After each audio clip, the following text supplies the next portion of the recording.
Muy buenas tardes a todos. Estaremos ofreciendo interpretación simultánea al español durante esta reunión. Si desea escuchar la interpretación en inglés o español, haga clic en el botón de interpretación en la parte inferior derecha de la pantalla. Encontrará un icono en forma de globo terráqueo que aparecerá después de estas instrucciones. Si nos acompaña a través de la aplicación Zoom para teléfonos inteligentes, seleccione su idioma haciendo clic en donde dice más o en los tres puntos en la esquina inferior derecha de la pantalla. Seleccione interpretación y elija español. Haga clic en donde dice listo. Si desea escuchar solo al intérprete y no al presentador, asegúrese de hacer clic en donde dice silenciar audio original. We will be offering simultaneous interpretation in Spanish during the meeting. If you wish to hear the speaker in Spanish, please click the interpretation button at the bottom right corner of your Zoom screen. You'll see a globe icon that will appear right after these instructions. If you're joining us via the Zoom smartphone app, select your language by clicking More or the three dots in the bottom right corner of your screen. Select Language Interpretation, then choose in Spanish and click Done. If you wish to hear only this interpreter and not the original speaker, be sure to click Mute Original Audio.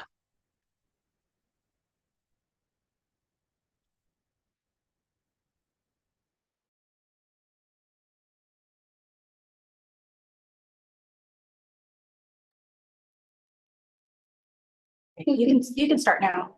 Correct. Okay. Hi, I'd like to welcome you to our parent university about WASC, our WASC self-study and accreditation process. My name is Cora Julius. I'm the IB or International Baccalaureate Program Coordinator for both of our schools. And I'd also like to. I'm joined by I'm Dr. Diaz. I'm joining Miss Julius here tonight. Thank you. We're gonna show this presentation. We're a little rusty on using Zoom for a presentation, so we're doing live and also on Zoom. So we'll try to make it as seamless as possible. Okay, so on the screen too, if you want to follow along with the slides or save it for later, there's a little link here to the slides, and later on there'll be a link to the actual self-study document that we are referencing in our presentation. Okay, so what is WASC? WASC stands for the Western Association of Schools and Colleges. It is the accrediting body in California, both for schools K-12 and then also for colleges. It's a little bit different system for colleges, but this is how colleges become accredited and also schools. And it means that when you're WASC accredited, that you have been kind of certified, that you are in a continuous cycle of improvement, that you're committed to a cycle of improvement. You're constantly questioning how well are students achieving, and is the school doing everything possible to support high achievement of all of its students. And in the case of high school, it's colleges typically don't accept course credit from a high school unless it's accredited by WASC or other accrediting body. So it's really important when you get into high school. Okay, we have a little intro video for you. Just it's the WASC video that they put out, but quickly, WASC is basically like if you're building a house and you want to make sure everything is up to code. So WASC is kind of like the building inspector for a school. And so is your plumbing up to code? Is your electrical up to code? Do you have enough space, etc., enough windows? And that's what WASC does for schools, just kind of checks to make sure that you have all of the required pieces for a successful school. And there's the video. You can caption it too. I turned those volumes.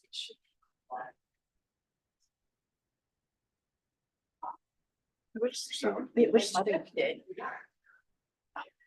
It's on YouTube. I had it open in a separate tab as well, but it was already open. That maybe.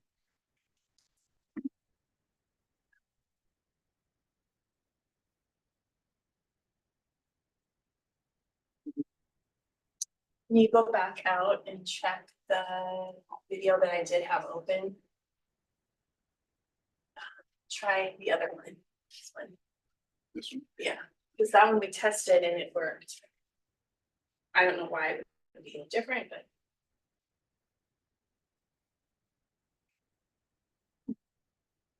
Okay, well, it was working. Let me check one more thing. So this was.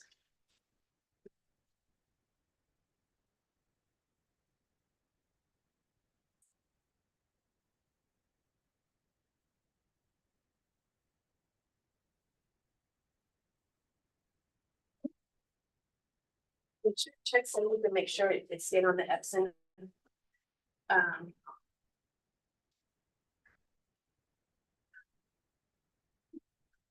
All right, well, maybe we don't show it. That's okay. We can send the video out to you if you would like it, but it's basically an overview of the WASC process. Yeah, and I did have the sound working before our presentation, but it is linked into the slides right there at the top. Click on the link in the title and then you can watch the video.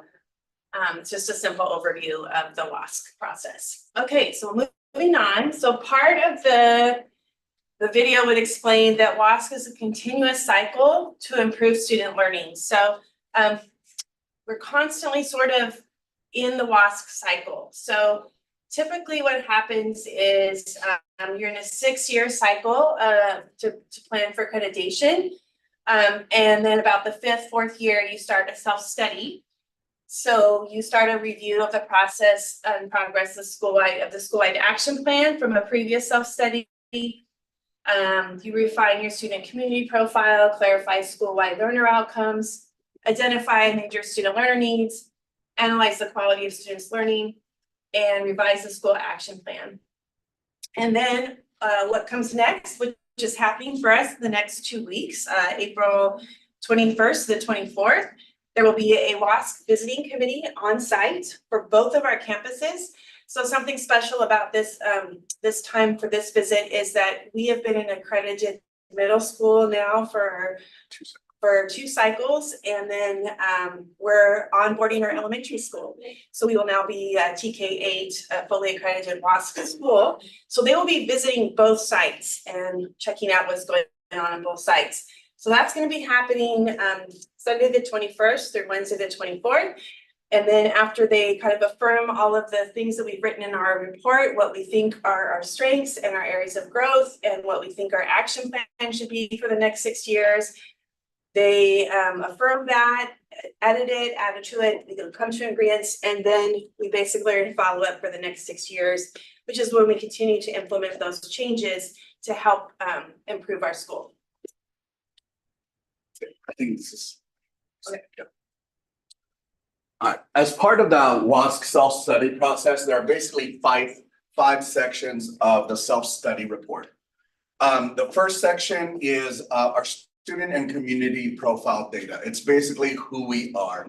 And we describe our demographics, we describe our staffing, we describe the AEA story, how it started and where we are currently in our development. Part 2 or chapter 2 are significant changes and developments. These could be staffing changes, these could be programmatic changes. This could be also building changes. For example, the opening of a high school. Once we open the high school, we will have to enter a WASC process again. So to add that singular grade level. So for example, a significant change this time around is adding the elementary school, as Ms. Julius just mentioned. Chapter 3 is basically the meat and potatoes of our self-study. It's the engagement of all our educational partners in ongoing school improvement. And there are 5 main sections. Our organization, and this is basically the governance. So our school board, our superintendent, our leadership team. And this also includes HR, our mission and vision, and all of the staff and resources, all the back end things that make a school or school site function. B is a comprehensive review of our curriculum. Obviously, we are an IB school. So are we authentically doing what we say we are doing in terms of the curriculum as stipulated by IB from K through 8? C is learning and teaching. What is the instructional process look like in the classroom, right? And each of these have subcategories and subsections within each of the major learning areas. And then D is assessment and accountability. Things like the state assessment, map testing, IXL, Freckle, even internal IB assessments, formatives, summatives. How do we know that our students are learning, right? And then E, this is a more recent addition within the last few cycles of WASC, because it used to back in the day be A, B, C, D, is school culture and support for students' personal, social, emotional, and academic growth. Obviously, after the pandemic, this is a repeated refrain, but we have, as a school system throughout California and even in the nation, know that the students' personal, social, emotional is in line and supports their academic growth. Chapter 4 is the progress on implementation of the school-wide action plan, which was written 5-6 years ago, and what were our steps to identify the major strength and growth areas that we prioritized in that previous WASC visit. In the report itself, there is a new action plan, which can still be refined after the visit that we have in a couple weeks. And then 5, the single action plan for student achievement or school-wide action plan. What are we going to do to make sure that we can meet the needs of our students that are identified in the self-study report, and then to continue to sustain the areas of strength that have been identified as in our report. The visiting team is not necessarily a gotcha thing. They are here to verify what we have done as a self-study over the last several months. So that's just another. And then just an overview of chapter 3. Again, chapter 3 is the meat and potatoes of a WASC self-study. These areas I already covered. And again, a little bit more in detail, chapter 1, progress report, significant developments. And then we're commenting on the process for implementing and monitoring the school-wide action plan and how it aligns with the LCAP. And then we're summarizing our progress on each section from the previous action plan. Chapter 2, again, the history background of the school, a description of the school programs, not just academic programs, but any other like extracurricular or sports programs, all the programs that we involve in terms to support our students. Obviously, our California dashboard, our performance overview over the last several years, so not just this year, but any growth metrics that need to be identified, as well as local measures. We are obviously authorized by San Diego Unified. There are reporting requirements that we have to include as well as part of this report. Chapter 3, no, you're fine.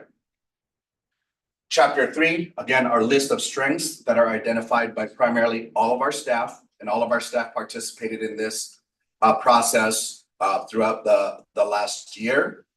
And then the 5 categories within that chapter 3, which I had already covered. Okay. Chapter 4, just a few more details about what goes into that chapter, a student community profile, our focus group findings, A, B, C, D, E. All of our teachers were basically split up into one of those focus groups and gave their input for each of those areas. And then our California school dashboard results for students. It wasn't just teachers in the focus groups, I'm sorry, yes, you're correct. All staff were staff. invited to it, yes. Yeah. And then our school-wide action plan, which our leadership team had the last basically based on all of the sections of the report, both elementary school and the middle school joined in terms of writing the goals as an organization, which was also a first for Albert Einstein, as the previous action plan was really only focused on the middle school. Okay.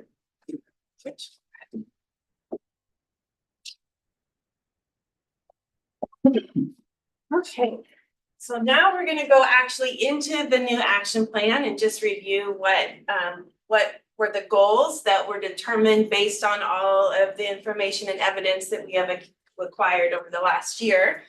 So the first goal is the development of an evaluation system to monitor the effectiveness of all school staff to improve student achievement aligned TK through 8.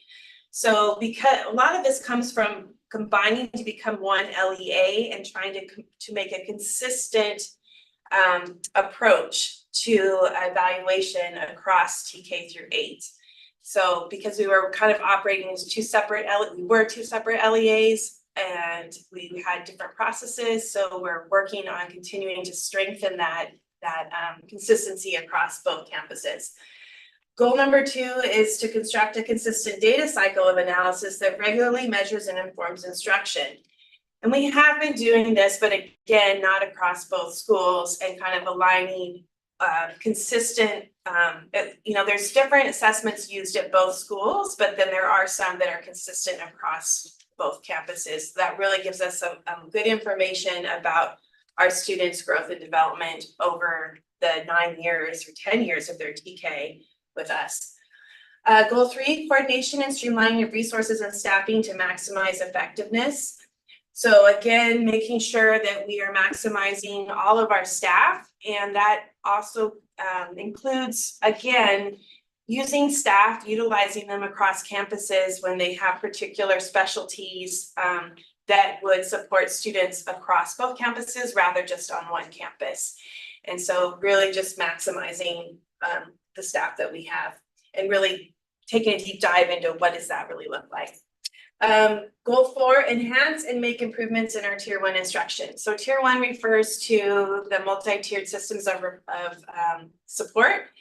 You may have heard us talk about MTSS. We have been really working to incorporate this framework into our school culture, our school environment, and the multi-tiered systems of support kind of come from the medical world, where you talk about tiers of support in a hospital emergency room and how you assess patients as they come in. Do they, what basic services do they need versus if they're not breathing and you need to take them right away to some specialty service in an urgent care or ER. So basically how we meet the needs of 80% of our students. Yeah, so 80% of the students, what are the supports that are in place? And then we also have tier 2 and tier 3 supports for students who might need a different level of care, an upper higher level of care. And then so we're working on that and just really making that a very clear and explicit system. And then goal 5 is developing a shared understanding of what it means to value all students.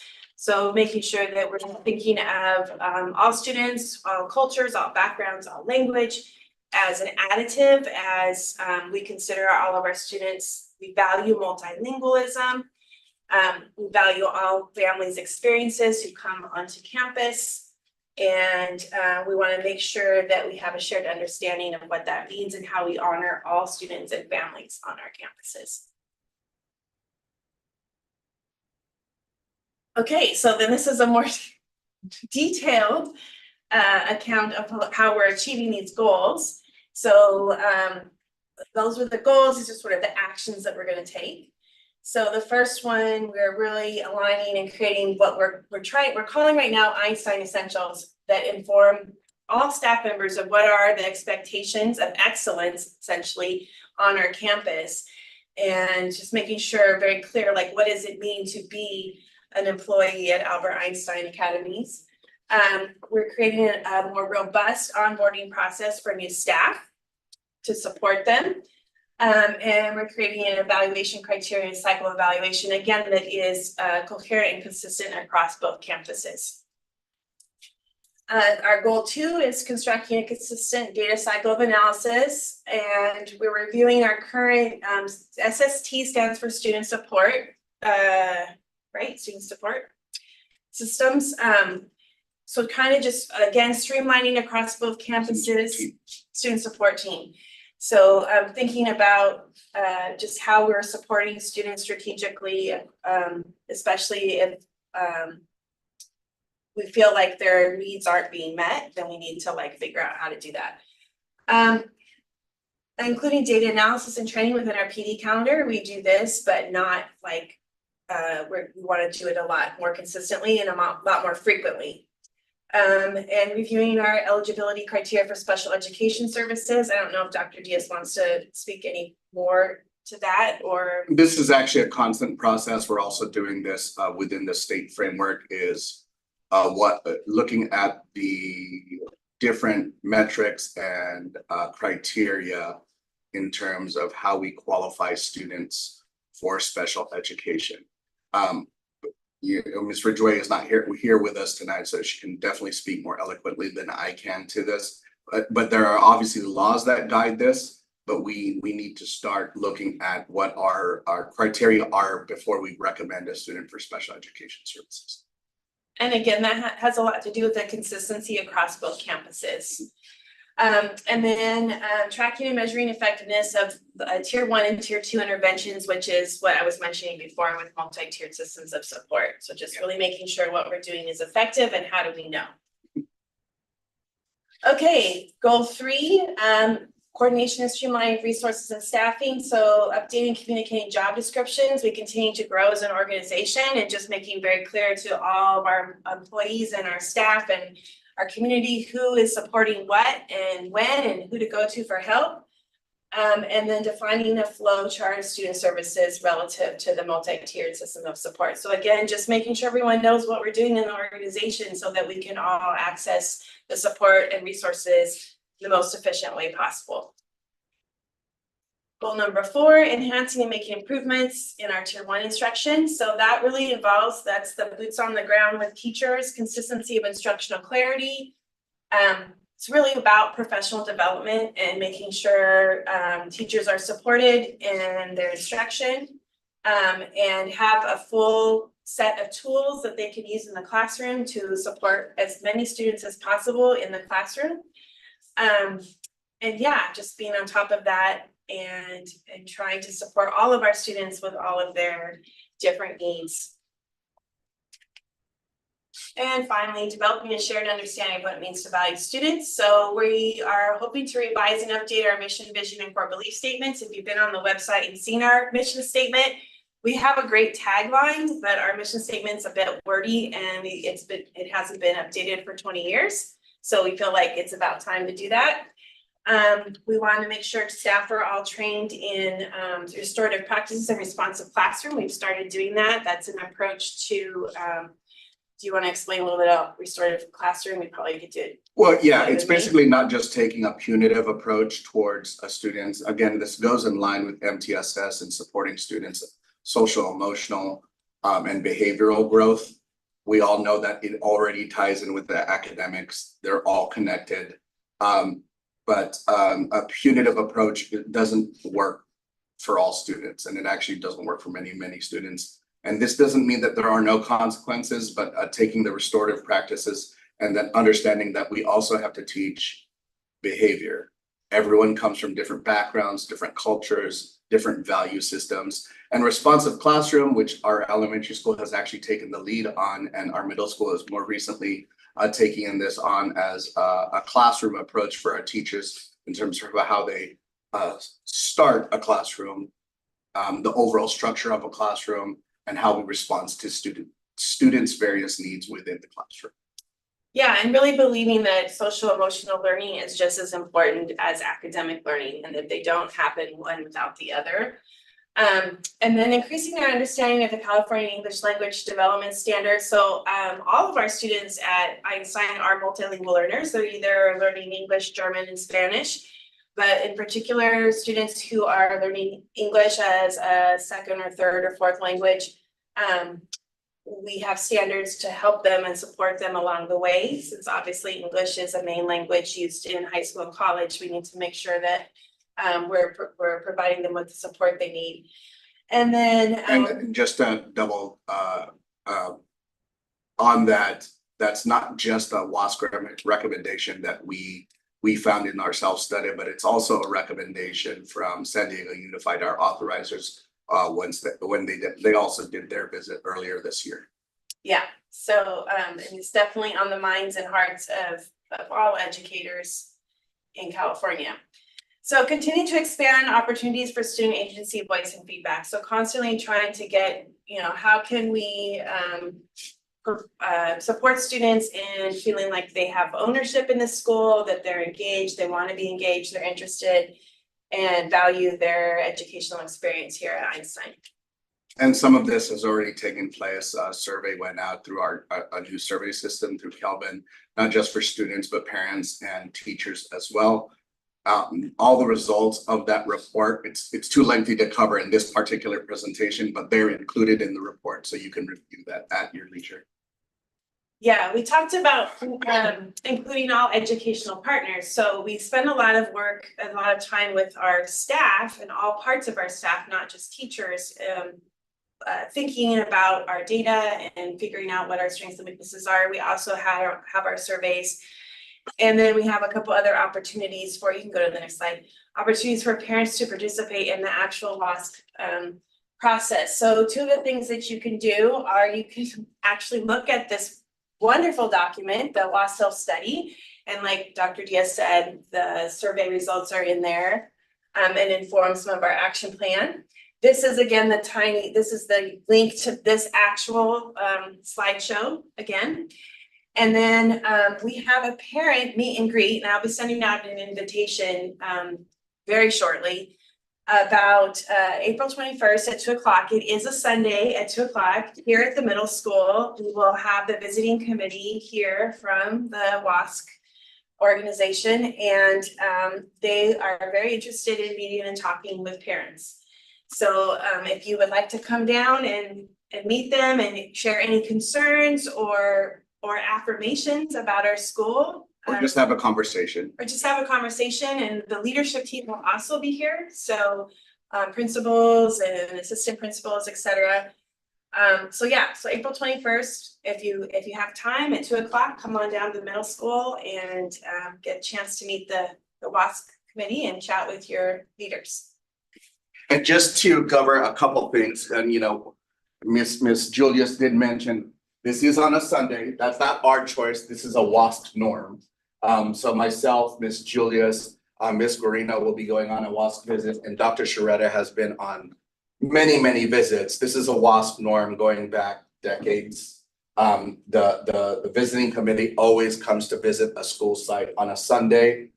They're not really doing a formal process on that day. They're not visiting classrooms. Obviously, it's their opportunity to meet the community and get a feel for what the community is like.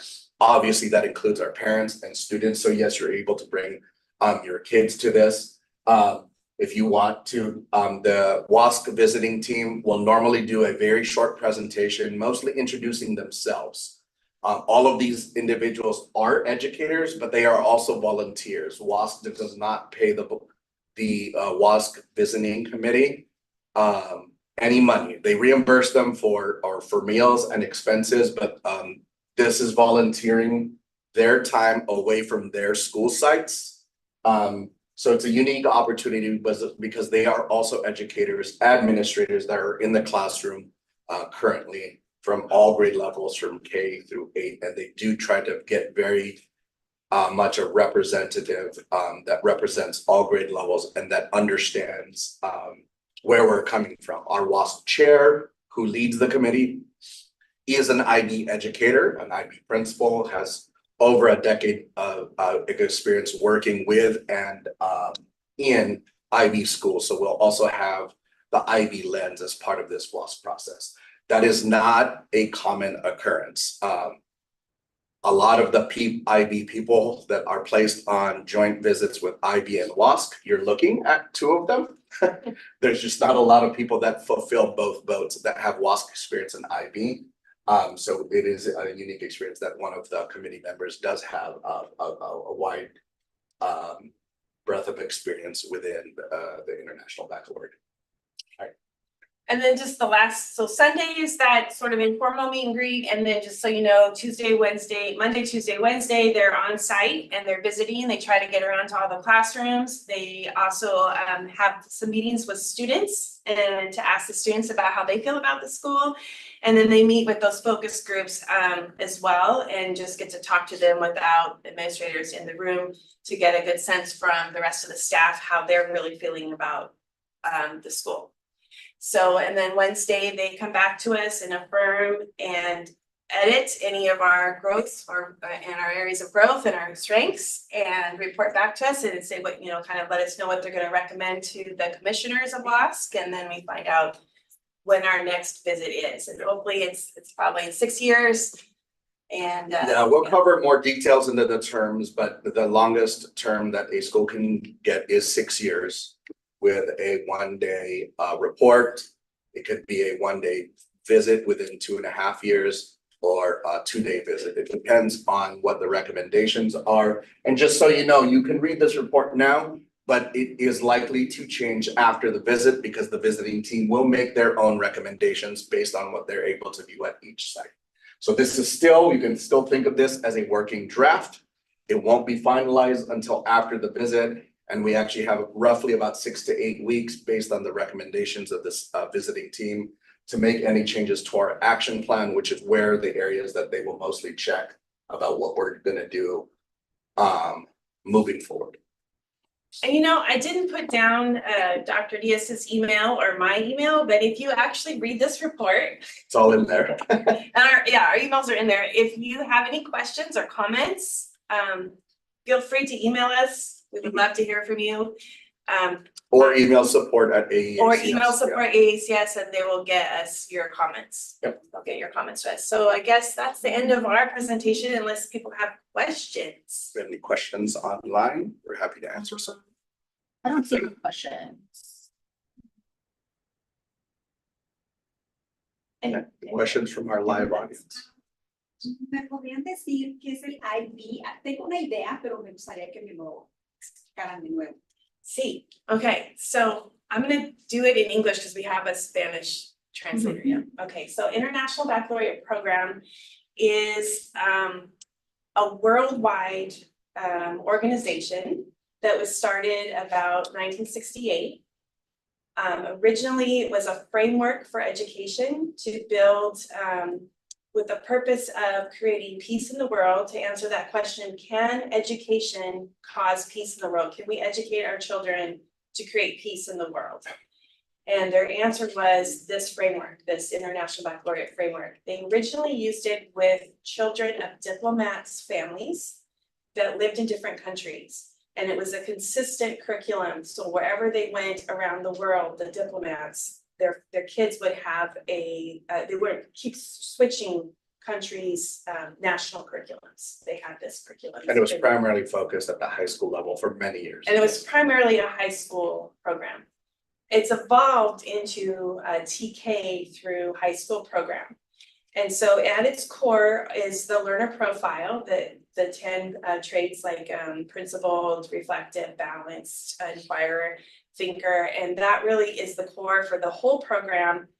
We're growing internationally minded students. So the ultimate purpose is to create internationally minded kids who can think and relate to other people and be able to ask questions and to accept people even when they do things differently than themselves.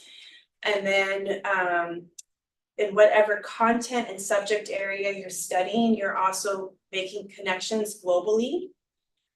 You're honoring language and making sure there's at least one other language that's developed. And collaboration and community is really important as well. And also this pedagogy, this way of teaching that's called constructivist, which means that you students build their knowledge together. That you're not just on your own. We do independent work, but that there is value in learning from each other. And so that guides our instruction. We also use, of course, the Common Core standards from California, the NGSS standards, so the national and state standards that all schools use to guide content. And then we put this lens of international mindedness on this, on top of that. There are IB schools all over the world. And a lot of them in other countries are private. We as California has one of the largest populations of public schools that are IB. I believe California currently is the 3rd largest, right? Like the Yeah, government. if we were a country, we would be the 3rd largest country with IB schools in the world. in the world. And so as you grow in the IB program, high school, the program is pretty rigorous, and students are often very well prepared to go out into the world to start a career or to go to college, and you can earn college credit for you take outside exams with the IB organization, and it gives you this extra credit. And then more and more colleges, especially the UC system here in California, accepts those credits, kind of like AP in that sense. But And we'll, as the high school comes on, we'll have a more robust explanation of what the career program and diploma program for IB looks like at the high school level. It's mostly centered in the last 2 years, but basically students will still carry on the MYP in the 9th and 10th grade years, and then transition into either the CP or the DP programs in their 11th and 12th grade years. But visit ibo.org. There is a ton of materials there, lots of reading materials if you're more curious about IB as an organization overall. And I know Ms. Julius also has a past presentation on. and if you go here, there's a little tab where you can change the language of the website into Spanish or any like multiple languages. So then you can investigate ibo.org organization. Did that answer your question? Oh, okay, good. Okay, any other questions? No, I think that's it. Do you have any other questions? Okay. Thank you. Well, if we do any questions do pop up, please don't hesitate to reach out to us. Otherwise, look for the invitation that Ms. Julius will be sending out regarding the meet and greet on Sunday, April 21st. The team will be here on both campuses between the 21st and the 24th. And then we'll get a presentation to the staff on the last day in the afternoon, and they'll give share with us their findings about WASC. This is for people that don't know too much about WASC. This is one of the mechanisms that really incorporates the entire educational community. And it's also one of the processes that drive a lot of our initiatives for the next several years, right? And it does for many schools as well, especially high schools, but for all schools K through 8. So it is a very important process, as it's one of the few opportunities where all of our staff and all of our parents and all of our students are allowed to participate. So thank you for listening.